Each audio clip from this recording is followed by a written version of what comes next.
Pembelajaran organisasi. Jangan lupa ditonton sampai habis. Pembelajaran organisasi. Apa sih yang disebut pembelajaran organisasi? Organisasi pembelajaran merupakan proses pengembangan performa karyawan dalam organisasi secara kontinu, meningkatkan kapasitasnya untuk mengatasi setiap tantangan dan perubahan. Tingkatan organisasi pembelajaran. Menurut Peter Senge, dimensi tingkatan organisasi pembelajaran dibagi menjadi 5, yaitu yang pertama ada personal materi, yang kedua ada mental model, yang ketiga ada serve vision, yang keempat ada system thinking, dan yang terakhir ada team learning.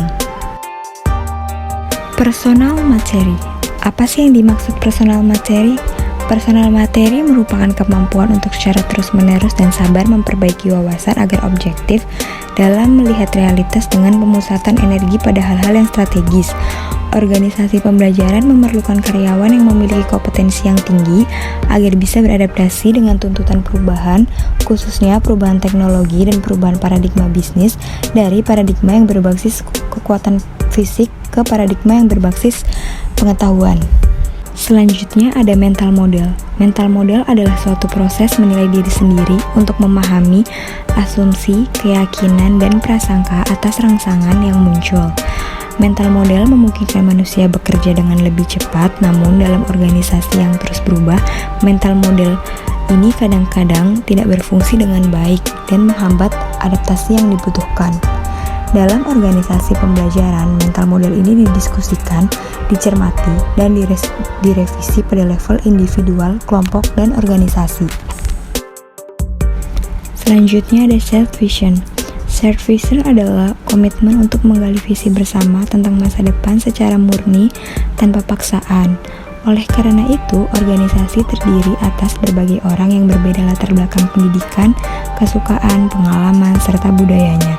Maka akan sangat sulit bagi organisasi untuk bekerja secara terpadu kalau tidak memiliki visi yang sama.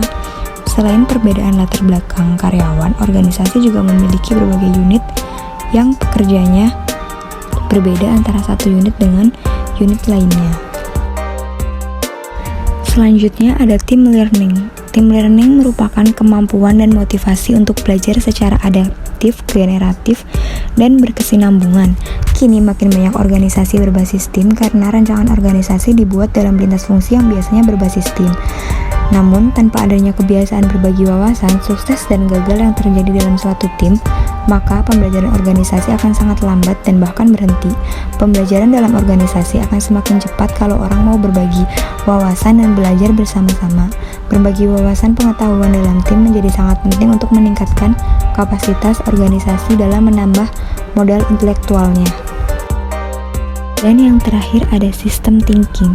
System thinking merupakan organisasi pada dasarnya terdiri atas unit yang harus bekerja sama untuk menghasilkan kinerja yang optimal. Unit-unit itu antara lain ada yang disebut divisi, direktorat, bagian, atau cabang. Kesuksesan suatu organisasi sangat ditentukan oleh kemampuan organisasi untuk melakukan pekerjaan secara sinergis. Kemampuan untuk membangun hubungan yang sinergis ini hanya akan dimiliki kalau semua anggota unit saling memahami pekerjaan unit lain dan memahami juga dampak dari kinerja unit tempat dia bekerja pada unit lainnya. Kelima dimensi dari Peter Senge tersebut perlu dipadukan secara utuh, dikembangkan dan dihayati oleh setiap anggota organisasi dan diwujudkan dalam perilaku sehari-hari. Kelima dimensi organisasi pembelajaran ini harus hadir bersama-sama dalam sebuah organisasi untuk meningkatkan kualitas pengembangan SDM karena mempercepat proses pembelajaran organisasi dan meningkatkan kemampuannya untuk beradaptasi pada perubahan dan mengantisipasi perubahan pada masa depan. Segitu saja yang bisa saya sampaikan, kurang lebihnya mohon maaf. Wassalamualaikum warahmatullahi wabarakatuh.